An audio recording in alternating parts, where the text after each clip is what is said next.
Vonis Ferdi Sambo tinggal hitungan hari.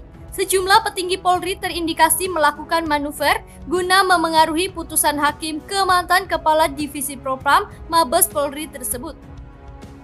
Teranyar, muncul isu gerakan bawah tanah atau gerilya. Seorang jenderal polisi berbintang 1 untuk menekan perangkat peradilan demi meringankan vonis Sambo. Isu tersebut berembus kencang di tengah beredarnya percakapan Ketua Majelis Hakim Pengadilan Tinggi Negeri Jakarta Selatan, Wahyu Imam Santoso. Sang hakim yang tengah mengadili perkara pembunuhan berencana Brigadir Joshua tertangkap kamera tengah berkomunikasi via telepon dengan seseorang yang diduga merupakan jenderal polisi berbintang 3. Dalam percakapan tersebut, Wahyu terdengar seperti hendak meyakinkan lawan. Sejumlah pihak lantas menduga bahwa tak perlu lagi pengakuan Sambo balik si jenderal bintang 3 agar Sambo diganjar hukuman mati oleh majelis hakim. Menariknya, sosok jenderal berbintang 3 dimaksud juga tengah menjadi perbincangan hangat sejak akhir tahun lalu setelah beredar luasnya video pengakuan Ismail Bolong.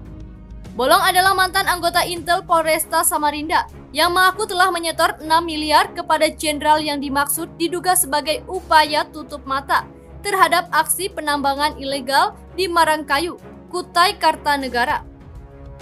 Selepas beredarnya video percakapan Hakim Wahyu, barulah gerakan bawah tanah seorang jenderal polisi bintang 1 terendus Menteri Politik Hukum dan Keamanan, Mahfud MD.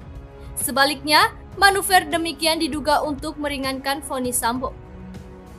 Ada yang bilang soal seorang brigjen mendekati A dan B. Brigjennya siapa? Sebut ke saya. Nanti saya punya maijen. Banyak kok. Kalau Anda punya maijen yang mau menekankan pengadilan atau kejaksaan, di sini saya punya legend.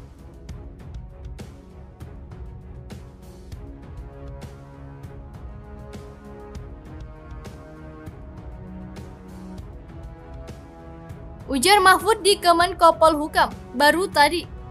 Sekalipun mengendus adanya gerakan senyap yang mencoba memengaruhi hukuman Sambo, Mahfud berkata tuntutan jaksa kepada Sambo telah sesuai dengan ketentuan perundang-undangan.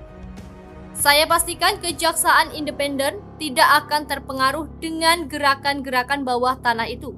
Pungkasnya, upaya loyalis Ferdi Sambo berpangkat Brigadir Jenderal nyaris berhasil. Buktinya, jaksa penuntut umum meloloskan Sambo dari jerat hukuman mati.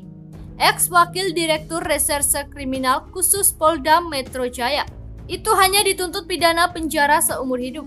Pengamat kepolisian dari ISIS Bambang Rukminto meminta Kapolri Jenderal Listio Sigit Prabowo bersikap berani dan segera turun tangan memastikan kebenaran isu gerilya Brigjen berlatar Serse tersebut. Kalau enggak terpengaruh, harusnya motif semua terdakwa itu tampak dan tuntutannya sesuai dengan fakta-fakta dalam persidangan, kata Bambang kepada apahabar.com.